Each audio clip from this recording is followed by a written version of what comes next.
Hey there, and welcome. You know that feeling when you look at an English word and its pronunciation seems like a total guessing game? Well, if that's you, you're in exactly the right place. Today, we're going to unlock some secrets that will help you speak with a whole lot more confidence. Let's dive right in. So have you ever just stared at an English word and thought, why? Why is it spelled like that? If you've ever felt that frustration, trust me, you are not alone. It can feel really random. But the good news is, there are hidden patterns, and today we're going to find them together. Okay, check this out. It's the perfect example, the letter C. In the word cat, it makes that hard k sound, cat. But then you look at city, and suddenly it's a soft s sound, city. Same letter, totally different sounds. So how are you supposed to know which one to use? Well, there's a rule for that, and we're about to uncover it. So our first big secret, it's all about the vowels. A, E, I, O, and U. You know them. These letters are the absolute heart of pretty much every English word. And really, getting a handle on their two main sounds is a complete game changer. Think of it like this. Every vowel has at least two personalities. There's the short sound, which is usually quick and kind of punchy, like the A in cat. Then there's the long sound. And this one's easy to remember, because the vowel literally just says its own name. So for the letter A, the long sound is A, just like in the word lake. And that brings us to one of my favorite rules in English, the magic E. It's so cool. Let's start with the word mad, M-A-D. It's got that short A sound, right? Mad. Now watch what happens. We just add a silent E to the end. And boom, it magically tells the A to say its name, turning mad into made. That little E at the end does all the work without making a single sound itself. But you know, it's not just the vowels that have these different sounds. Some consonants are rule changers too. They're like chameleons. Their sound completely changes depending on which letters are next to them. So for the letters C and G, the rule is actually pretty simple. Here's the deal. If they come right before an E, an I, or a Y, they make their soft sound. That's why we get the S in city and the J sound in giant. But if they come before any other letter, like A, O, or U, they stay hard. That gives us the K in cat and the G in game. See?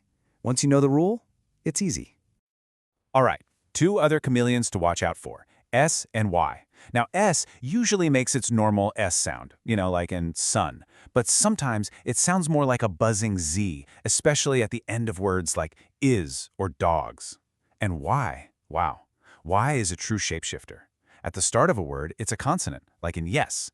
But stick it in the middle or at the end, and it acts just like a vowel, sounding like an I in my or an E in baby. So, sometimes letters don't just change their sound, they team up to create a brand new one.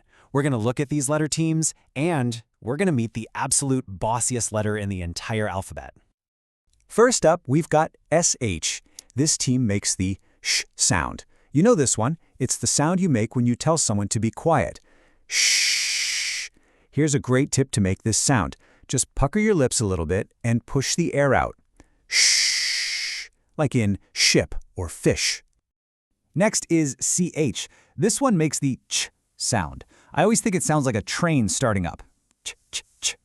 The best way to make this sound is to actually start by touching your tongue to the roof of your mouth like you're going to make a T sound, and then immediately slide into that sh sound we just practiced. Ch, ch, chair. Watch. You got it. Ah, the TH sound.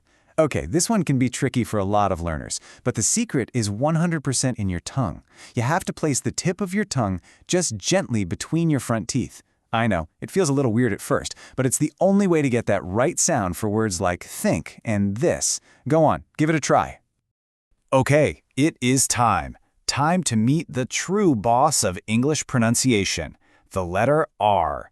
We call it the Bossy R, because when this letter comes right after a vowel, it just completely takes over. It changes that vowel sound. The vowel doesn't get to be short, it doesn't get to be long. Nope, the R is in charge now. And you know, this Bossy R, it's got its own set of rules. When you see AR, it makes the sound you hear in car. Easy enough.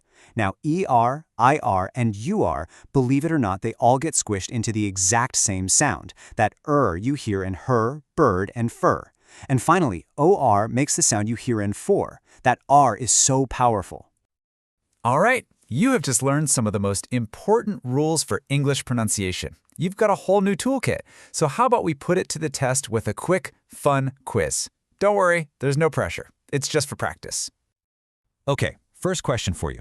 How would you pronounce this word? G-Y-M. Think about that G and remember the rule about the letter that comes right after it. And the answer is gem, with that soft J sound. You got it. Remember that rule? When G is followed by an E, an I, or a Y, it goes soft. Excellent job. Ready for one more? Okay, let's look at these two words, K-I-T and K-I-T-E. What is the big difference in that vowel sound? And more importantly, what's causing it? You nailed it. It's kit with a short ear versus kite with a long ear. And the reason for that huge change is our first secret weapon, that silent but super powerful magic E at the end of kite. See how it works?